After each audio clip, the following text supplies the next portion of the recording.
Жигиттер, мына биз чоң кошойдун эң башында отурабыз. Биякта 3-4 бала тоого кеткен тиги.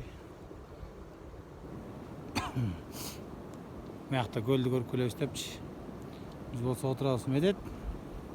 Кандай, маанай жакшыбы? 5/5. Кандай анан погода жагып атабы? Погода нормально азанча. Самур кайнадыбы, Машалла, карачы. Самур кайнады. Бу жерде урдак пышып атат. Алланын өкүмү менен карачы. Алла, кудурети менен. Меде сүт чай ичели десек, сүт жок экен.